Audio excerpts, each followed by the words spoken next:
The poison winds of Barbarous had shaped him from infancy, moulding flesh and spirit into something that could endure what would kill lesser beings in moments. Mortarion arrived on that death world as an infant, one of 20 demigods scattered across the galaxy by forces beyond comprehension.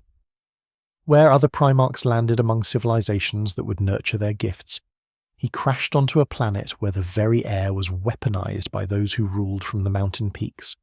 The overlords of Barbarous were creatures of nightmare, necromantic tyrants who dwelt in fortresses wreathed in toxic fogs, so dense they dissolved unprotected flesh. Below them, in the valleys where the poisons thinned enough to permit survival, human populations scraped out miserable existences, perpetually harvested by their masters for bodies to reanimate and souls to torment. Necker found the screaming infant among a field of corpses, drawn by cries that should have been impossible at such altitude. The greatest of Barbarous' overlords recognized immediately that this child was no ordinary human. Where the poisonous atmosphere killed in seconds, the infant merely wailed, his transhuman physiology already adapting to toxins that would liquefy normal lungs. Necker should have killed the child then, eliminating a potential threat before it could mature. Instead, something in the overlord craved an heir, someone to inherit his dark dominion. He named the boy Mortarion, Child of Death, and carried him higher into the mountains to test the limits of his endurance. The overlord discovered that even this remarkable infant had thresholds. At certain altitudes, the poisons became too concentrated even for Primarch physiology. Necker built a wall of black iron at that boundary, moving his own fortress beyond it, creating a barrier his adopted son could never cross without dying. Perhaps he knew that one day the child would turn on him, that this foundling's nature demanded rebellion against tyranny. Or perhaps he simply enjoyed demonstrating his superiority, proving that even this superhuman child remained inferior to the master of Barbarous.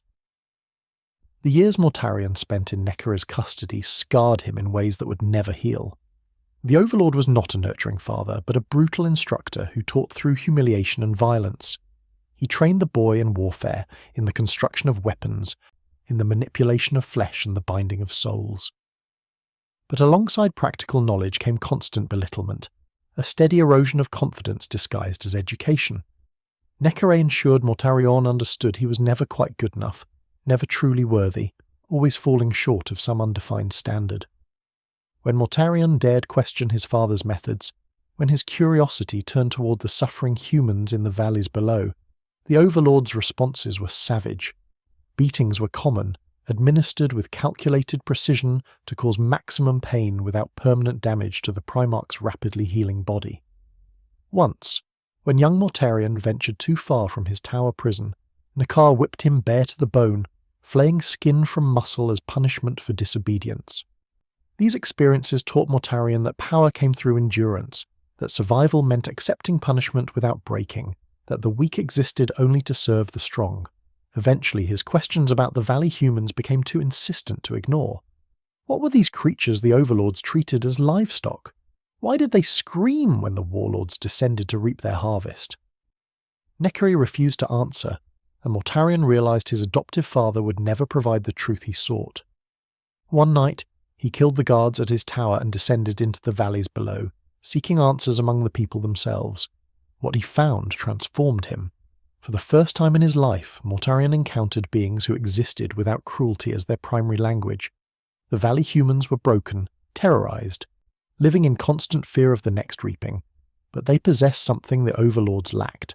They laughed without malice. They worked together not through coercion but cooperation. They raised children with tenderness rather than brutality. Mortarion smelled food cooking for the first time, saw faces unobscured by toxic mist, heard laughter that came from joy rather than sadistic pleasure. These revelations struck him with the force of a physical blow. The prey his father hunted, the resources the overlords harvested were his own people. These were humans like him, or as much like him as his transhuman nature permitted. The recognition ignited something in Mortarion that all of Necker's brutality had failed to extinguish completely. The valley dwellers were understandably terrified when a towering, pale figure descended from the poisonous heights where only death dwelt. Mortarion's appearance suggested he was another overlord, perhaps a new nightmare to add to their catalogue of horrors, but he set aside his weapons and joined them in their fields, working alongside them to bring in the harvest. His superhuman strength made the labour trivial, but the act itself was revolutionary. No overlord had ever laboured. No master had ever bent his back alongside the enslaved. Slowly, suspicion gave way to cautious acceptance. When the next warlord attacked, descending in his armour of twisted bone and corroded metal to claim fresh bodies, Mortarion met him with the scythe he had been using to harvest crops. The battle was brief and decisive. The overlord fled into the poisonous mists where humans could not follow, confident in his aerial sanctuary. Mortarion pursued, his unique physiology allowing him to function where normal humans suffocated instantly. He hunted the warlord through the toxic clouds and killed him in his supposed refuge, returning with proof that the seemingly untouchable could be touched, that the eternal tyrants could bleed. Word spread. Other settlements heard that one valley had defended itself successfully, that the masters could be fought and defeated. Mortarion began teaching warfare to those who would learn, training them as Decay had trained him, but without the cruelty. He enlisted blacksmiths and artificers to create protective equipment, developing crude but effective armour and breathing apparatus that allowed humans to venture into the poisonous heights. These became his death guard, the first warriors who could bring the fight to the overlords in their mountain fortresses. Year by year the war progressed. Each battle refined their equipment, improved their tactics, expanded the safe zones where humans could live without constant terror. The overlords were not unified, fighting among themselves as much as against the uprising, which aided Mortarion's campaign considerably. One by one, the mountain fortresses fell. Decades passed in systematic destruction of the old order. Eventually only a single peak remained unconquered, the highest mountain where Decay had relocated his stronghold, surrounded by atmospheric toxins so concentrated they dissolved the breathing equipment Mortarion's artificers had developed. Even the Primarch's transhuman endurance had limits, and Decay had built his final fortress just beyond that threshold. Mortarion knew that confronting his adoptive father meant almost certain death. The poisonous atmosphere at those heights would kill him before he could reach the fortress gates. Yet he was determined to prove himself, to demonstrate that he had transcended the limitations Decay had spent years drilling into him. When a stranger arrived in his village, promising salvation and making claims about destiny, Mortarion's pride would not permit outside interference. This war was his, this victory would be his, and the final confrontation with the tyrant who had shaped him would prove once and for all that he was worthy. The stranger proposed a challenge.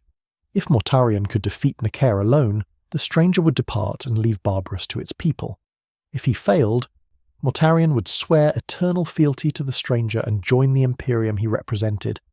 It was an arrogant wager, typical of the powerful who believed their confidence could reshape reality. Mortarion accepted because refusal would have been an admission that he needed help, that he remained the inadequate child Decay had always claimed he was. He ascended alone, ignoring the protests of his death guard, driven by a compulsion to prove his worth that overrode all tactical sense. The climb began well enough. His enhanced physiology managed the increasing toxicity, his armour holding together despite the corrosive atmosphere. But as he approached Decay's fortress, the poisons intensified beyond anything he had previously endured. His armour began to rot, ceramite and metal corroding as if subjected to centuries of decay in moments. The hoses of his breathing apparatus disintegrated, forcing him to breathe the atmosphere directly. Each inhalation felt like swallowing molten metal mixed with broken glass. His transhuman healing factor worked overtime, regenerating lung tissue as fast as the toxins destroyed it, but even Primarch physiology had its limits. He collapsed at the fortress gates, unable to continue, his vision dimming as cellular damage outpaced regeneration. Through the haze of approaching unconsciousness, he saw Decay emerge from the fortress, the Overlord's corpse-like face twisted in contemptuous satisfaction. The tyrant mocked him for his weakness, for his failure, confirming every inadequacy he had been taught to believe defined him. In that moment of absolute defeat, Mortarion heard a voice that was not Decay's, a voice that seemed to come from within his own thoughts yet carried a presence far too vast to be merely internal. It spoke of defeating death, of true power, of understanding the fundamental nature of existence. He did not recognize it as the Chaos God Nurgle, already selecting him as a future champion, already beginning the corruption that would take decades to fully manifest. Then the stranger appeared, stepping between Mortarion and his adoptive father with impossible speed. A single thrust of a flaming sword and Decay died, killed instantly by power far beyond anything Barbarous had known. When Mortarion recovered consciousness, his failure was complete and absolute. He had not defeated his tormentor. He had not proven his worth. The stranger who had made the wager had claimed victory, demonstrating in one effortless motion that Mortarion's decades of struggle were meaningless compared to true power. The stranger revealed himself as the Emperor of Mankind, Mortarion's true father, the being who had created him in laboratories beneath Terra, before the ruinous powers scattered the Primarchs across the galaxy. Mortarion kept his word and swore fealty, for a Primarch's oath was absolute. But resentment coiled in his heart like a rancid serpent. The Emperor had robbed him of his vengeance, stolen the final proof that he had transcended Decay's cruelty through his own strength. Every time he knelt before his gene father, every time he received orders from the Master of Mankind, that resentment deepened. The Emperor had used his psychic powers to save Mortarion, powers drawn from the warp that Mortarion had been raised to despise by Decay's necromantic sorceries. In saving his son, the Emperor had demonstrated that Mortarion would always be inadequate, would always need rescue by powers he could never match. The Emperor granted him command of the 14th Legion, the Dusk Raiders, who quickly adopted the iconography and name of Mortarion's Death Guard from Barbarous.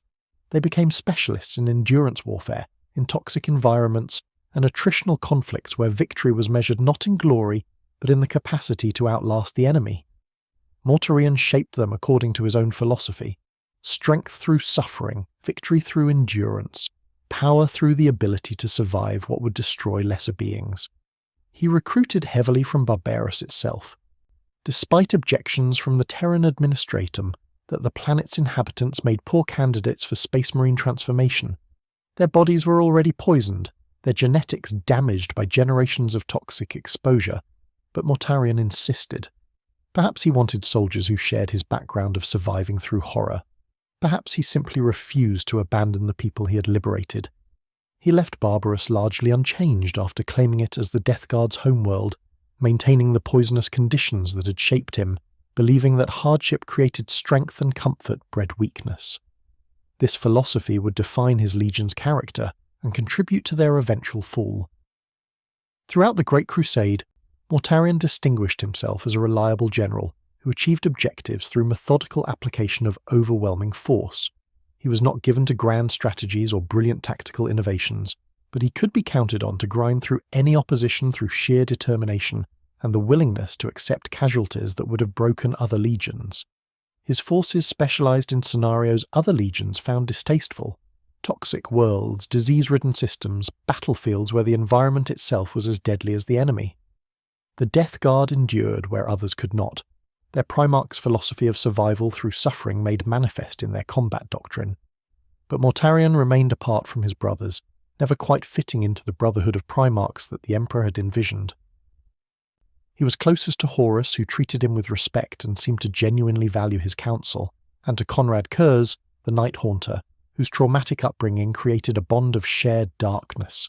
Most other Primarchs he regarded with suspicion or disdain, particularly those who embraced the imperial cult of personality developing around the Emperor.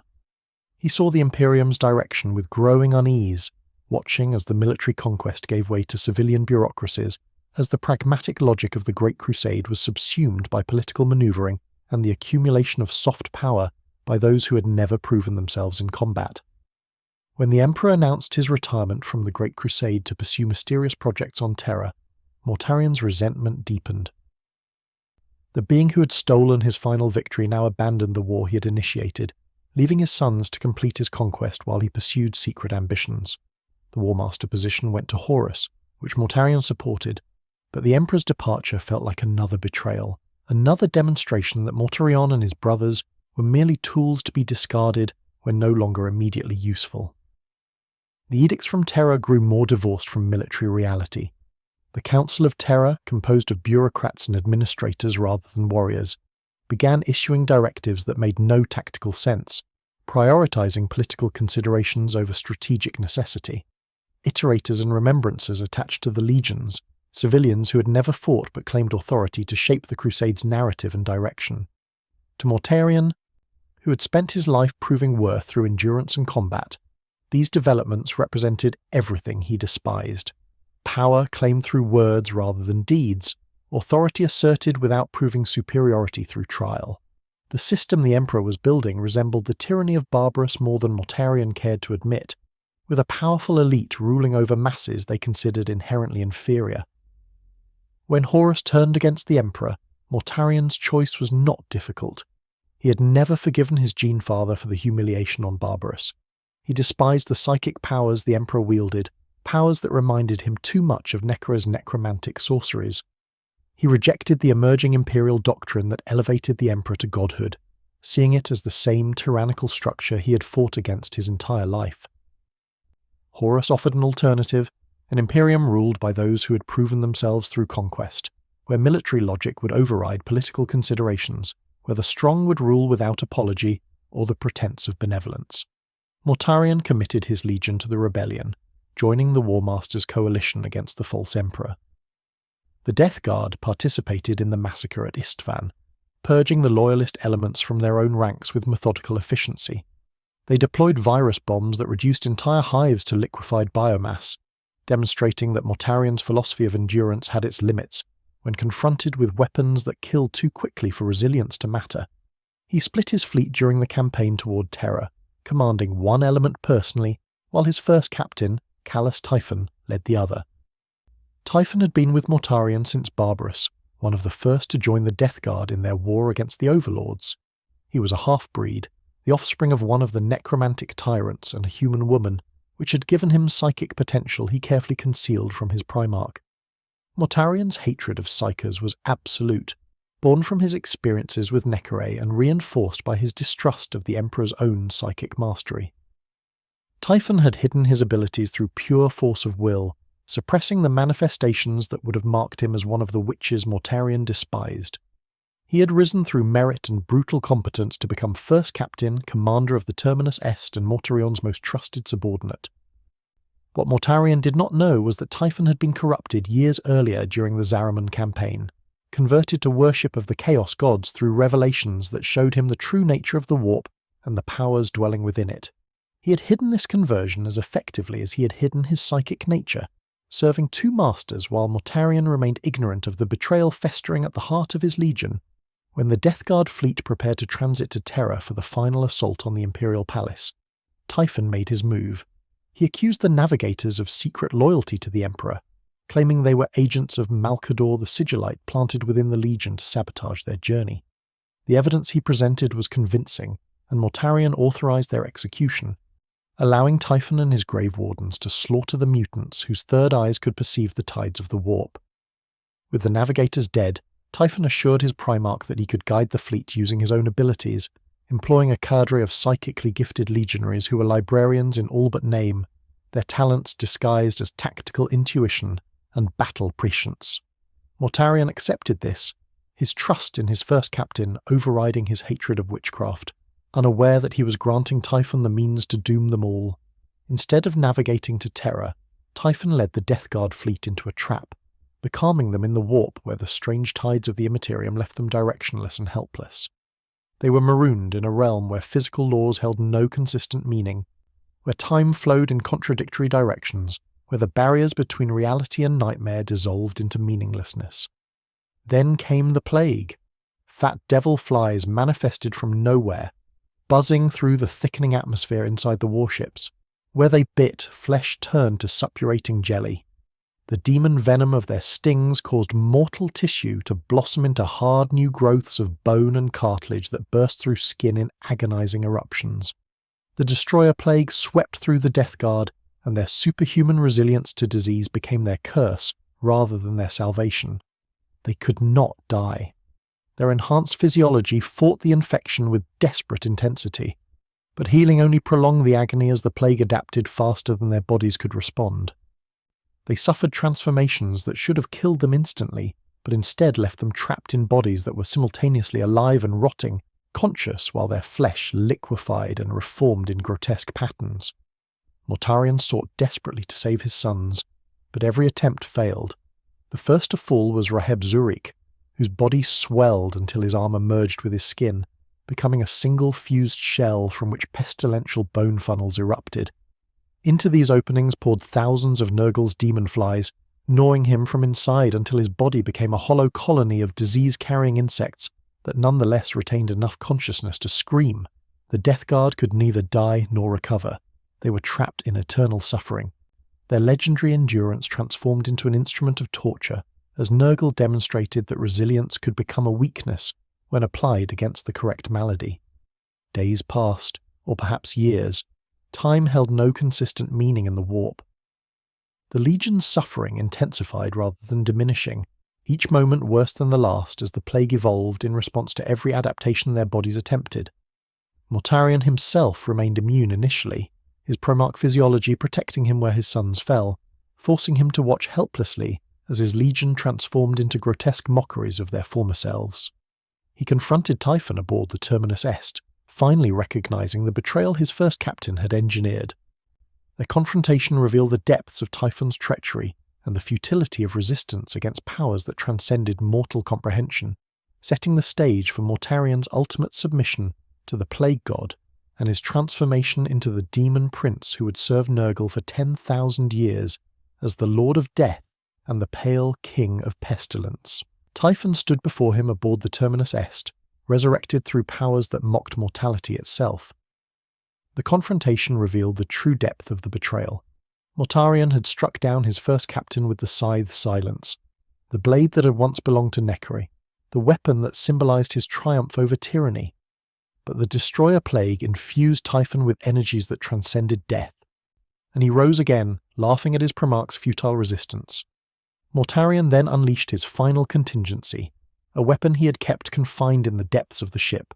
Ignatius Grulgor emerged, a Death Guard who had fallen to corruption earlier in the campaign, transformed into something between demon and space marine. He had sworn an oath to kill Typhon, and Mortarion commanded him to fulfill that vow. Grulgor strangled the first captain with demonic strength, crushing the life from him with hands that no longer knew mercy. But Typhon rose again, his body now a hollow vessel for Nurgle's flies, and both he and the demon laughed at the futility of resistance. The Primarch understood then that he had lost, that his Legion was doomed, that all his endurance and strength meant nothing against powers that existed outside the rules he'd spent his life mastering. With no options remaining and the Destroyer Plague spreading through his own body, Mortarion began to hallucinate. The visions dragged him back to Barbarous, forcing him to relive his greatest failure. He was climbing the mountain again, struggling through toxins that dissolved his armor and burned his lungs. The voice he heard was not Neckery's this time, but something far older, far more patient. Nurgle spoke to him not with commands but with offers, not with threats, but with promises. Without submission, the voice explained, he and his Legion would endure this torture for eternity. The Destroyer Plague would never kill them, but would never cease tormenting them. Their superhuman resilience, the very trait Mortarion had cultivated as the foundation of his Legion's identity, would become an instrument of infinite suffering. But with acceptance would come relief, power beyond anything he had known, endurance that transcended mortality. The hallucination merged with another memory, placing him before the Emperor after his failure to kill Necera, confronting him with both humiliations simultaneously. The Emperor who had stolen his victory and the Plague God offering salvation. In that moment of absolute despair, something in Mortarion broke that had survived every previous trauma. He pledged himself to Nurgle, swearing eternal servitude to the Chaos God in exchange for an end to the agony consuming his Legion. The transformation was immediate and grotesque. The torture ceased, replaced not with health, but with a different state of being entirely. The Death Guard stopped dying but did not recover. Instead, they were reborn as something else, their armor fusing with their flesh, their bodies swelling with corruption that became permanent rather than progressive. Pustules erupted across their ceramite plate, brass bells appeared spontaneously from diseased flesh, and their once gleaming grey armor corroded into shades of green and brown and rust. They became Plague Marines, warriors who felt no pain despite the myriad diseases and infections they now carried. Their souls belonged to Nurgle now, claimed by the Plague God in exchange for freedom from suffering. Mortarion himself underwent the most dramatic change. His Primarch form, already gaunt and death-like, became something beyond mortal or even transhuman. Wings burst from his back, massive moth-like appendages riddled with holes and tears, membranes stretched over bones that wept pestilent fluids. His body became a living contradiction, simultaneously dead and vital, rotting yet powerful. The gases he breathed through his rebreather apparatus changed composition, becoming toxic miasmas that spread disease wherever he walked. What emerged from the warp when the Death Guard finally escaped bore little resemblance to what had entered. The Legion that had prided itself on endurance and methodical warfare had become harbingers of supernatural plague, their weapons and armour powered by energies drawn from the Immaterium itself. They reached Terra too late to affect the outcome of the siege, arriving in the Sol system after the critical battles had already been decided. Mortarion did not even attempt to penetrate the psychic shield the Emperor had erected around the Imperial Palace, perhaps recognizing that confronting his Gene Father directly would force him to acknowledge the full extent of his fall. Instead, he coordinated with other traitor forces, working alongside Perturabo and Magnus to weaken Imperial defences through indirect means. During a war council, he mocked Perturabo for not fully embracing chaos, displaying the bitter arrogance of the newly converted who must justify their damnation by condemning those who resisted. Yet he also revealed to Magnus that he hated his current demonic form, that he existed in constant pain despite Nurgle's gifts. The transformation had freed him from the Destroyer Plague but bound him to a different suffering, one that would never end and from which there could be no escape. Magnus helped him control his new abilities, teaching him to manage the demonic energies coursing through his transformed body. With that assistance, Mortarion organised attacks on key Imperial positions, using his Death Guard as shock troops while other forces exploited the chaos they created. He encountered Nathaniel Garrow, one of his own sons who had remained loyal to the Emperor, who rejected his father's offer to rejoin the Legion and instead challenged the Demon Primarch to single combat. The confrontation was brief and indecisive, both warriors recognizing that such personal vengeance meant little in the context of the greater conflict raging across Terra. Mortarion's most significant battle during the siege came against Jahatai Khan, the Primarch of the White Scars who had long been his rival. The Khan represented everything Mortarion despised about the Emperor's vision: speed over endurance, elegance over brutality, freedom over discipline. Their duel became personal in ways the broader war could not, two brothers fighting not for strategic advantage but to prove philosophical superiority. Jagatai mocked Mortarion for his weakness, for surrendering to the warp's temptations when he himself had resisted despite being exposed to similar pressures. The accusation struck deep because it was true. Mortarion's rage gave the Khan openings, and the White Scars Primarch exploited them ruthlessly, his speed overwhelming Mortarion's defence. The Khan was impaled on Mortarion's scythe, but rather than dying, he pulled himself along the blade's length to get close enough to decapitate the Death Lord. The blow sent Mortarion's essence screaming back into the warp, banished from the material realm in an explosion of unnatural energies. He would eventually reconstitute himself in Nurgle's domain, but the humiliation of defeat at his brother's hands reinforced the lesson he had learned on Barbarous. He would never be good enough, never strong enough, never worthy of the victories he sought. When Horus fell and the rebellion collapsed, Mortarion led the Death Guard in a systematic withdrawal from Terra.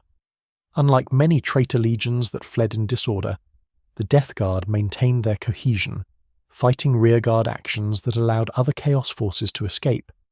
They raided dozens of worlds during their retreat, spreading disease and destruction, demonstrating that even in defeat they remained formidable. Finally, they entered the Eye of Terror, that realm where the warp bled into reality, where the laws of physics became suggestions and demons walked openly. Nurgle rewarded his most faithful servant with a gift beyond anything the Emperor had offered, a world of his own to rule as he saw fit. The Plague Planet hung in the Eye of Terror in a location ideal for launching raids against Imperial space. Mortarion shaped it with obsessive attention to detail, transforming what had once been an Eldar world called Eliatharda into a recreation of Barbarous. The original planet's flat plains were raised into mountains through supernatural means, artificial peaks so numerous and steep that the world resembled a massive hedgehog when viewed from orbit.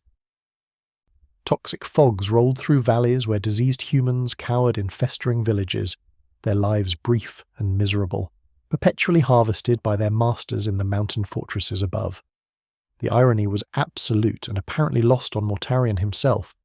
He had fought his entire youth to free the people of Barbarus from tyrannical overlords who ruled from toxic heights, yet now he occupied the exact position once held by Necera. The oppressed had become the oppressor, the liberator had become the tyrant, and the cycle he had sworn to break continued with himself as the apex predator.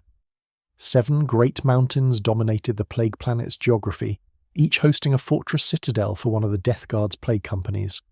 These strongholds rivaled the greatest fortress monasteries of the Loyalist Space Marine chapters, bristling with orbital defense batteries, training facilities, armories, and plague laboratories where new diseases were cultivated with scientific precision. The greatest of these fortresses was the Black Manse, stretching across the 3 highest peaks, serving as Mortarion's personal stronghold and the base of operations for the 7th Plague Company. From orbit, the structure resembled Nurgle's 3-lobed symbol, an architectural echo of devotion carved into the planet's surface. The Black Manse's dimensions were calculated with petty precision. Mortarion had made it the size of the Imperial Palace as it existed during the Heresy, but with every element enlarged by measurements based on the number 7, Nurgle's sacred digit. Every room, every corridor, every throne was 7 centimetres, 7 metres, or 7 kilometres larger than its Imperial equivalent. This obsessive attention to outdoing his father revealed that despite 10,000 years and transformation into a demon prince, Mortarion remained defined by his resentment toward the Emperor. The dungeons of the Black Manse concealed horrors that exceeded description. Mortarion had found Necera's soul in the warp and imprisoned it in a clock-like device that continuously tortured the Overlord with poisons and diseases, an eternal revenge that would never satisfy because it could never end. The device hung in Mortarion's throne room, and he would occasionally speak to it, promising his adoptive father that after the Imperium fell, he would finally give the suffering soul his full attention. The promise was a lie they both knew he would never fulfill, for the destruction of the Imperium would remove the justification that made the torture meaningful. Within the Black Manse's mouldering libraries, Mortarion hoarded forbidden knowledge, treatises on numerology, texts of abhorrent scripture, tomes of arcane conjuring. The foulest were the 7 books of woe, aberrations whose covers dripped with filth and whose pages moaned when turned, as if the bound knowledge itself suffered from being recorded. These grimoires contained incantations of such power that Mortarion bestowed them only on his most favoured champions, gifts that guaranteed success and corruption in equal measure. Underground tunnel cities sprawled beneath the plague planet's surface, their true extent unknown even to Mortarion. Demonic factories churned out weapons and resources for the Death Guard's campaigns, producing the tools of war in quantities that rivaled or exceeded Imperial Forge worlds. The manufacturing processes incorporated warp-spawned biology with mechanical engineering, creating hybrid technologies that blended disease with destruction. The Peel Yard, a fortress factory hanging between reality and the warp, forged the toxins of misery, massive bells crafted from the agonized cries of dying psychers and inscribed with runes of madness. These cursed instruments were worn by noxious Blightbringers as signs of Mortarion's favour, their tolling spreading despair wherever the Death Guard marched. The planet's defences were formidable, designed to withstand assaults from any force in the galaxy. Defense laser batteries mounted on nearly every mountain peak created overlapping fields of fire that could reduce invasion fleets to debris. Orbital defense platforms and shipyards hung in the void above, home to the plague fleets that carried Nurgle's diseases across the stars. The atmosphere itself served as a weapon. Thick, diseased clouds dissolved any ship attempting atmospheric entry without Mortarion's permission, turning hulls into corroding wrecks that fell screaming to the surface. The plague planet's population consisted primarily of diseased humans and corrupted beastmen called pestigors. The humans prayed to Nurgle for relief from their constant suffering, and occasionally the plague god answered, elevating chosen individuals to become champions of chaos. These favoured few fought among themselves for supremacy, earning the right to lead warbands or, in the rarest cases, ascend to demonhood themselves. The pestigors wore their infections as badges of honour, openly boasting about the severity and variety of their diseases, competing to display the most grotesque symptoms of Nurgle's favour. Things that should have been dead wandered the rotting forests and toxic swamps, kept animate through supernatural means. The most infamous was the foul spawn, a chaos spawn of such immense size it had grown to mountain scale, banished to the plague planet by Mortarion himself when its mutations became too extreme even by the Death Guard standards. From this power base, Mortarion ruled as demon prince and warlord, launching campaigns of disease and destruction across the galaxy. His hatred for the Emperor burned brighter than ever, focused into an eternal crusade to prove that his Genefather's vision had been fundamentally flawed. Every imperial world that fell to plague, every population that succumbed to the Death Guard's gifts, validated his choices and justified his damnation. Yet he remained curiously detached from day-to-day operations. The Death Guard functioned largely as autonomous warbands, their plague companies operating independently under their own lords. Mortarion appeared rarely even to his own subordinates, withdrawing into the depths of the Black Manse for extended periods. His interest had shifted toward the great game, the eternal conflict between the Chaos Gods themselves, finding the petty concerns of the material realm beneath his notice. This detachment created tension with Typhus, who had embraced his new identity as Herald of Nurgle with fanatical enthusiasm.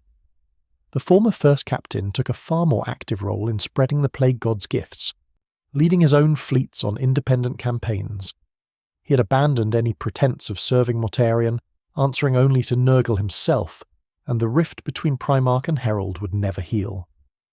They fought on the same side but for different reasons. Typhus from genuine devotion to his patron deity, Mortarion from bitter necessity and the desire to prove his worth. The relationship between Primarch and Herald exemplified a larger truth about Mortarion's service to Nurgle. He had submitted to save his legion, but he had never truly embraced corruption the way Typhus had. Where Typhus revelled in disease, Mortarion endured it. Where Typhus celebrated each new plague, Mortarion catalogued them with scientific detachment. He had traded one form of servitude for another, escaping the Emperor's authority only to bind himself to a power that demanded even more complete submission. The autonomy he had sought, the freedom to rule his own domain without interference, remained as illusory as it had been under Imperial law. Nurgle's will superseded his own, and when the Plague God commanded action, Mortarion obeyed regardless of his personal preferences. This became apparent during the Plague Wars of the early 42nd millennium when Mortarion returned to Imperial space for the first time in 10,000 years. The opening of the Great Rift had weakened the barriers between the warp and reality, allowing demon princes to manifest in the material realm with unprecedented ease. Mortarion led a massive invasion of Ultramar, the realm ruled by his brother Robut Guilliman, who had recently returned from millennia in stasis. The campaign was personal in ways that transcended strategic considerations. Guilliman represented everything Mortarion despised: loyalty to the Emperor, despite witnessing his failures, faith in the Imperial system despite its obvious corruption, belief that the Imperium could be reformed rather than destroyed. The Plague Wars devastated Ultramar, reducing garden worlds to toxic wastelands and proud hive cities to plague pits. Mortarion deployed biological weapons that made virus bombs seem merciful, diseases that killed slowly enough for victims to spread infection before succumbing. Entire populations rose as plague zombies, their corpses animated by demon flies that burst from rotting flesh in nurgling swarms. The Death Guard advanced with methodical precision, their endurance warfare elevated to supernatural levels. They took worlds not through speed or brilliance, but through the simple expedient of being impossible to dislodge once they established themselves. Imperial forces that engaged them found their supply lines corrupted, their reinforcements infected before reaching the front lines, their victories rendered meaningless as plague transformed liberated worlds into death worlds. Mortarion personally led assaults on key targets, his presence alone sufficient to turn battlefields into plague gardens. He emitted corrosive spores and lethal viral strains, creating breeding grounds for demon flies wherever he walked. The very earth rotted beneath his feet, vegetation withering and soil turning to toxic sludge. His scythe, Silence, now possessed by a demon of Nurgle, killed with the slightest touch, its cursed blade causing instant putrefaction. Flesh and metal alike degraded on contact, reducing armour to rust and bodies to suppurating corpses. The climax came at Eax, once a beautiful garden world, where Guilliman confronted his brother directly. The two Primarchs fought to a stalemate, their combat as much philosophical as physical. Guilliman argued for duty, sacrifice, and the necessity of fighting even when hope seemed lost. Mortarion countered with fatalism, pointing to the inevitability of decay, the futility of resistance against entropy. Their weapons clashed with forces that reality struggled to contain, each blow resonating across both material and immaterial planes. Neither could achieve decisive victory, for they represented opposing aspects of the same fundamental conflict: creation versus decay, order versus entropy, hope versus despair. Eventually, external factors forced disengagement. Nurgle's attention shifted toward conflicts in the warp itself, the war in the Rift drawing resources away from the material campaign. The Plague God ordered his forces to withdraw to the Scourge Stars, a region of space that had fallen completely to corruption, to defend against rivals who sought to claim territory, while Nurgle's attention was elsewhere. Typhus obeyed immediately, informing Mortarion that he was leaving the Ultramar war zone with substantial portions of the Death Guard. The act enraged Mortarion, who wished to remain and destroy Guilliman completely. But Typhus reminded him of the hierarchy. They both served Nurgle, and when the Plague God commanded, personal desires became irrelevant. The heralds scolded the Primarch for apparent insubordination, driving home the reality that Mortarion possessed authority only so long as it aligned with their patron's will. The withdrawal demonstrated the fundamental weakness of Mortarion's position. He had gained power and escaped the Emperor's control, but he had not achieved freedom. Every gift Nurgle bestowed came with strings attached. Every blessing reinforced the bonds of obligation.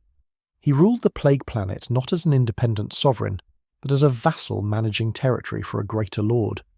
His legion answered to him only because Nurgle permitted it, and that permission could be revoked at any moment. He had become exactly what he spent his life fighting against: a powerful slave serving a tyrannical master, distinguished from the humans cowering in the Plague Planet's valleys only by the scale of his servitude. The irony extended to his relationship with the Death Guard themselves. His sons revered him as their gene father and Primarch, but they served Nurgle first. When conflict arose between Mortarion's commands and their god's desires, they chose Nurgle. Mortarion had saved them from the Destroyer Plague by damning them, and they were grateful for that salvation. But gratitude did not translate to absolute loyalty. They had become what the Plague God wanted them to be, and Mortarion's role was to facilitate that transformation, rather than direct it toward his own goals. This realization haunted him during his moments of clarity, when the constant pain of his demonic existence briefly receded enough for introspection. He had traded the Emperor's vision of ordered progress for Nurgle's vision of eternal decay, exchanging one form of tyranny for another. He had sought to prove his worth by surpassing those who had humiliated him, but every achievement only reinforced his subservience. The Plague Planet was larger than the Imperial Palace, but it existed only because Nurgle permitted it. The Death Guard were more resilient than any Loyalist chapter, but they endured only because their god sustained them. Mortarion himself wielded power that dwarfed what he had possessed as a mortal Primarch, but that power was borrowed, contingent, revocable. He had won nothing and lost everything, though he could never admit this even to himself. To acknowledge the truth would be to recognize that his entire existence had become a monument to failure, that the boy who descended from the poisonous heights of Barbarous to liberate the oppressed had grown into the monster ruling from those same heights. The liberator had become the tyrant, the rebel had become the enforcer, and the cycle continued with perfect fidelity to the patterns that governed Barbarous before the Emperor's arrival. Yet he continued serving Nurgle with absolute loyalty, not from genuine devotion, but because the alternative was worse. Return to the Emperor was impossible. That bridge had burned during the heresy. Independence from chaos was equally impossible. The transformation into a demon prince had bound him irrevocably to the warp. Service to another chaos god would merely replace one master with another, without improving his circumstances, so he remained Nurgle's greatest champion, spreading disease across the galaxy, commanding the Death Guard in their endless campaigns, ruling the Plague Planet with the same brutal efficiency Necre had once employed. He became the perfect example of Nurgle's philosophy. Entropy was inevitable, resistance was futile, decay was the only constant. Those who accepted this truth could find a kind of peace in submission, could stop fighting against the fundamental nature of existence, and simply endure what could not be changed. Mortarion endured, as he always had, as he always would. His resilience, once a source of pride, had become his curse. He could not die, could not escape, could not even find oblivion in madness. He was condemned to eternal service, forever proving his worth to a god who cared nothing for validation, forever seeking the autonomy that his very nature as a demon prince made impossible. The Death Lord had achieved his final transformation, becoming Nurgle's most loyal champion not through choice, but through the absence of alternatives. He spread plague and despair across the galaxy, his very existence a testament to the futility of resistance against powers beyond mortal comprehension. The boy who had climbed mountains to challenge tyranny had become the monster dwelling at their peaks, and the wheel of fate had turned full circle, completing a journey that had been inevitable from the moment Decay found a screaming infant among the corpses of Barbarous. Mortarion had become what he had always feared, a pale king ruling over a realm of death, powerful and eternal and utterly enslaved, the perfect servant of the plague god precisely because he would never stop resenting his servitude. His loyalty was guaranteed not by faith but by fatalism, by the understanding that decay was the only truth, and endurance was the only virtue. He would serve Nurgle forever, spreading disease and death across the stars, proving with every campaign that the Emperor's vision had been flawed and that submission to chaos was inevitable. And he would never admit, even to himself, that this service was itself the greatest defeat, that in escaping one tyrant he had merely found another, and that the freedom he sought would remain forever beyond his grasp, always just out of reach like Decay's fortress on Barbarous, visible but unattainable, mocking him with its proximity and his eternal inadequacy to claim it,